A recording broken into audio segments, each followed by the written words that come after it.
Hello and welcome to our webinar, Qualitative Analysis of 6 Leading LLMs.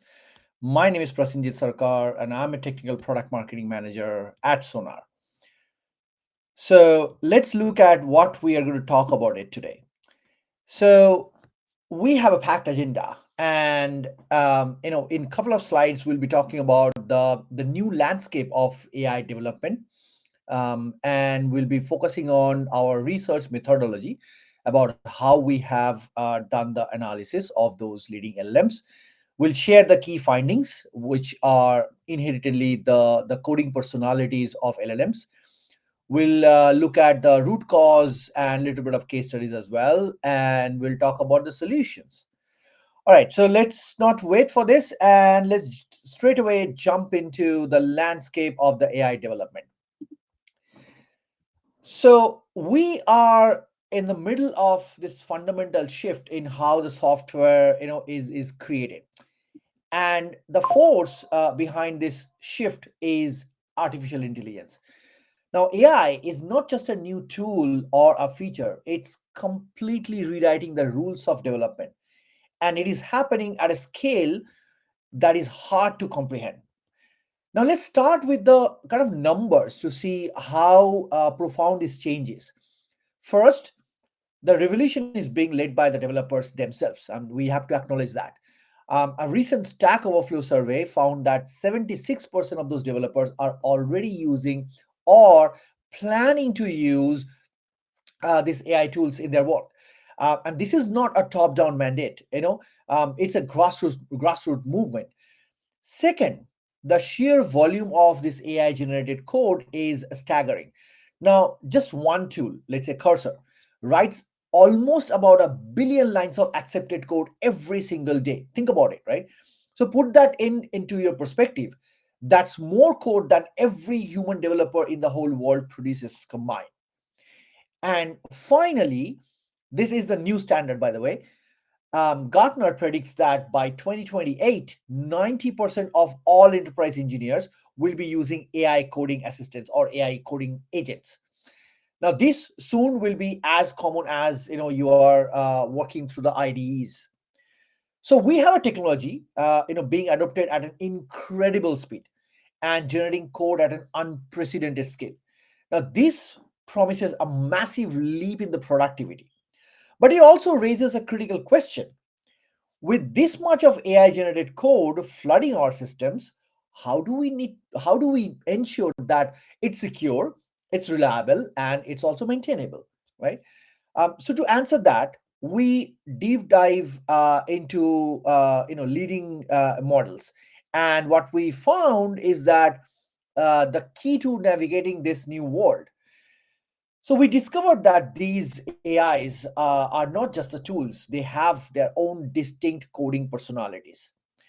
Over the next few minutes, we'll show you what those personalities are, with their unique flaws and strengths looks like, and how understanding them is the key to harness this power of AI safety effectively.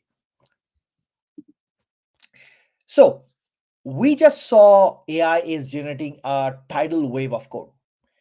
Now, the logical assumption is that this should be leading to an unprecedented explosion in productivity, right? I mean, that's a common sense. But the reality is far more complicated. Now, this brings us directly to the central challenge we are here to talk about today, which is the engineering productivity paradox. Now, the paradox is this, that think about these companies at the forefront, like Google, are reporting that while AI is generating over 30% of their new code, they're only seeing about 10% productivity gain. So the question is, where is all that extra efficiency going? Why isn't that impact much bigger? Now, this graph that you see today explains the disconnect perfectly. The blue line that you see is the promise of AI. Is the exponential speed. It is the exponential speed at which the code is being written faster than ever before. But the red line is actually the human bottleneck. Now it's much slower that you can think of. Linear pace, and it is also the linear pace at which your engineers can manually review and verify all that code for security, for quality, and maintainability. And that growing gap between the two curve is the paradox. Now, it is where the massive productivity gains, promised by AI, get lost. Most importantly, it's a danger zone where hidden complexity, security vulnerabilities, and subtle bugs from that AI generated code accumulate. Now, this gap is a single biggest challenge and risk in this new area of the development. Now, for the rest of this presentation, we are going to go do deep dive into that gap. We'll show you exactly what kind of issues are hiding in there, why they are so hard to find, and then how you can solve it as well. So, we have identified this huge risky gap between the AI speed and the human verification. So, to truly understand what is hiding inside the gap that I talked about in the previous slide, you can't just rely on the standard benchmark that you see all the time when a new LLM comes out in the market. You need to go much more deeper, and that is exactly what we did. We built a unique analytical framework from the ground up with just one goal: to assess the true quality of this LLM generated code. Now, this is not about measuring simple pass or fail rates. Our analysis is designed to detect the things that matters for the production code: complex bugs, critical security vulnerabilities, and the kind of bad practices or code smells that lead to technical debt, right? So to do this, we put the leading models on the market to the test. As you can see, we have evaluated a wide range from the very latest, like GPT-5 and Claude Sonnet 4, to established players like Llama 3. And we subjected them to a rigorous test, giving this all of the each of these models over 4,400 distinct Java programming assignments to see how they behaved across a huge variety of tasks. The result of this deep analysis is a series of critical insights that reveal the unique personality of each model. So now let's get into the findings and see what these personalities looks like. So, after putting all these models through our deep analysis framework, what did we actually find? Now, our research revealed several critical insights that challenge the common narrative around the AI. Now, this slide is the summary of our findings, and it's essentially the roadmap for the rest of our session today. First, we will establish a baseline reality. All models produce code with a significant number of issues. There is no silver bullet. Okay. Next, we will challenge the bigger is always better myth, as we will show you the newest and the largest models come with hidden trade offs that are crucial to understand. In fact, for some tasks, like for smaller models, can be better choice. We will then deep dive into the concept of trade offs.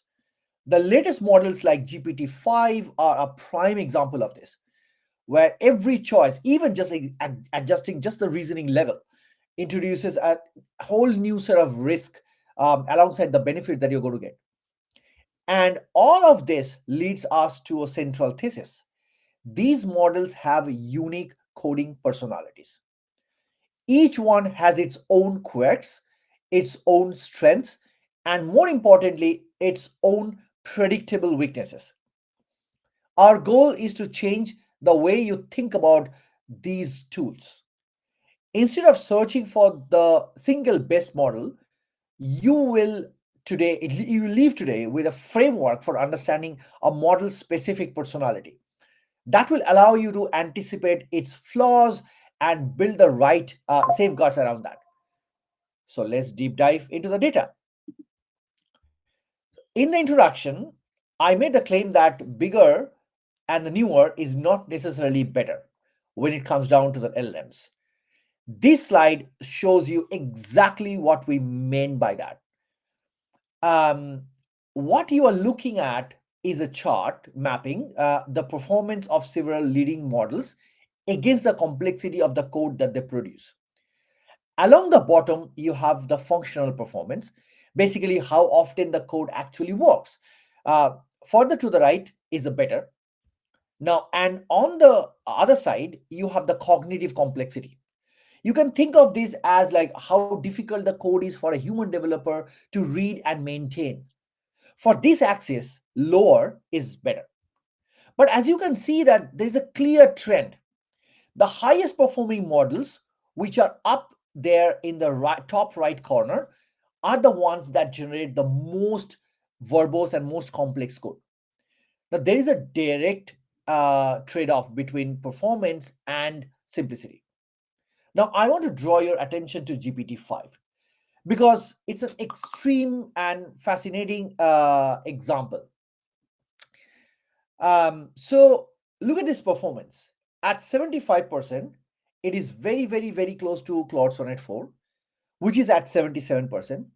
So, on the surface, they seem comparable, but look at the cost. To achieve that performance, GPT-5 produces code that is vastly more complex. In fact, it has more than double the cognitive complexity of Claude's output. We are talking about generating nearly 500,000 lines of verbose code, right? And this is a huge hidden cost.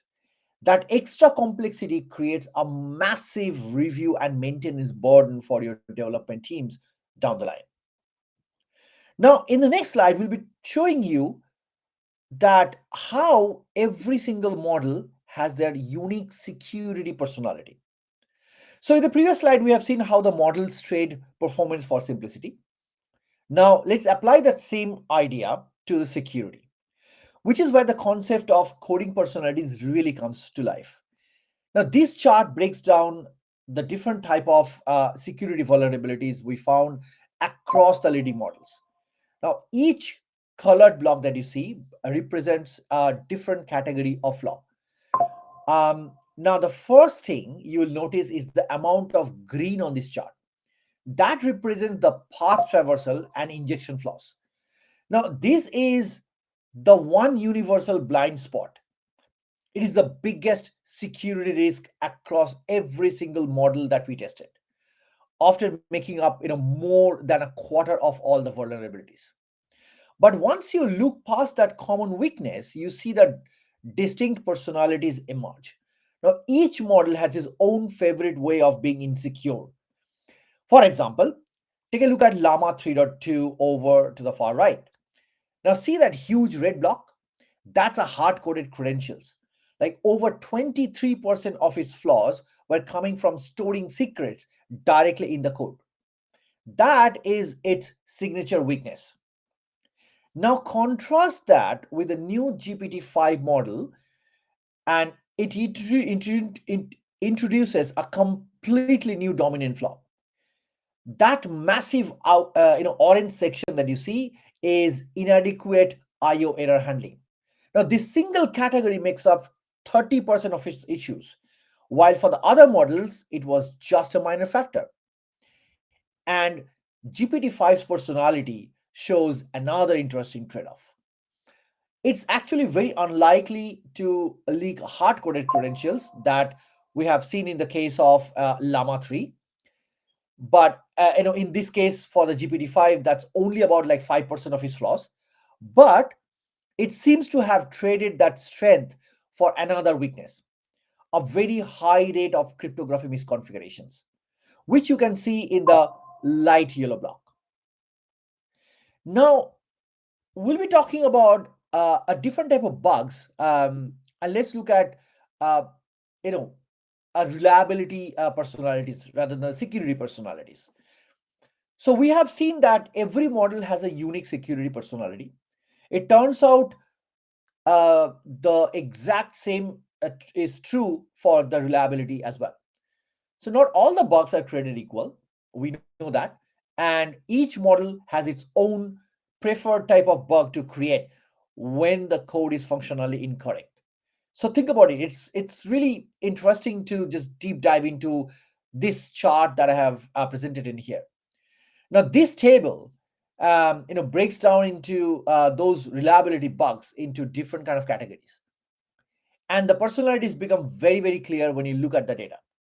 Now let's start with GPT-4o because it's a massive outlier. Now look at the top row. It's incredibly 48%, like nearly half of its bugs, which are fundamentally the control flow mistakes. We are talking about those absolute basics of those programming, like getting loops or if statements wrong. Now this is the defining flaw of its reliability personality. Now compare that to Claude Sonnet 4. Its bug profile is much more balanced and evenly distributed, but it still has a signature weakness. It uniquely struggles with concurrency and threading issues. But the most interesting story here is the trade off you see with the newer GPT 5. It seems to have learned from GPT-4o's mistake. It dramatically reduces those basic control flow mistakes, cutting them almost in like half. But this is the critical takeaway. It trades one flaw for another. So in place of those simple logic errors, it introduces a huge new problem, which is a massive 20% of its bugs are now complex concurrency and threading issues. So what does it mean for you? It means your code review and testing strategy has to be tailored to the model that you're using. For code from GPT-4o, you need to be laser focused on basic logic. But for GPT-5, you need a completely different, more specialized approach to hunt for those incredibly difficult concurrency bugs. Knowing the model's personality tells you exactly where to focus your quality assurance efforts. Now let's look at why these challenges are occurring. So why we have seen that every model has these kind of a unique security and reliability personalities. A natural question is like, why do these specific patterns emerge? The answer is that all of these challenges are rooted in the one thing that they have in common, which is the data that they were trained on. Now, think about it. These models learn to code by ingesting billions of lines of code from internet. And the simple truth is that a lot of that code is not very good code. This creates three fundamental problems. First, you have the mixed quality code. So the training data is a massive soup combining beautiful, well written examples with unclean, outdated, and frankly terrible code. The model learns from all of it, picking up bad habits right alongside the good ones as well. Now, this is a classic garbage in and garbage out problem. And that is the first problem. The second problem is are the second problems are more dangerous, and that is the data that has built-in security flaws. Now, if a code with a known vulnerability makes into the training set, the model learns that risky pattern as a legitimate way to code. That's not right. But then it basically then reproduces those unsafe patterns in the code it generates for you. The vulnerabilities are literally baked in from the start. And finally, you have the problem of hidden bugs. Now, these are the subtle logic errors that are really, really hard to spot. When this buggy code is part of the training pool, the model learns the flawed logic and then replicates it. This is where many of those tricky, hard to diagnose reliability issues comes from. So, when we talk about our model's personality, what we are really talking about is a reflection of the unique blend of good, bad, and insecure code that it was trained on. Now, these are not random quirks, they are learned behavior. Now, in the next slide, I'll show you what exactly has happened when you apply reasoning to these LLM models. Now, GPT-5 came up with a unique personality when you just apply a little bit of reasoning. So let's dig into what happens when you turn up that reasoning dial, right? We found that it's a classic double edged word, not a sword. Yes, it's a word because we are emphasizing on the word called reasoning. First, let's talk about the performance. Does reasoning actually work? Yes, absolutely. It generally makes the code more likely to run successfully. Now, we found there is a real sweet spot. The medium reasoning mode gives us the best results, hitting a success rate of about 82%. So it is not just a gimmick, it concretely improves performance. But as you might expect, that performance comes with a price. This brings me to the rising cost. The higher that you set the reasoning mode, the more expensive that it becomes. And that is not just in terms of the financial cost. The model also produces a lot more code. It becomes more verbose and more complex.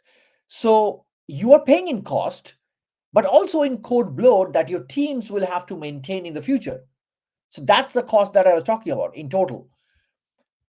And this final point is probably the most crucial takeaway for any team implementing this.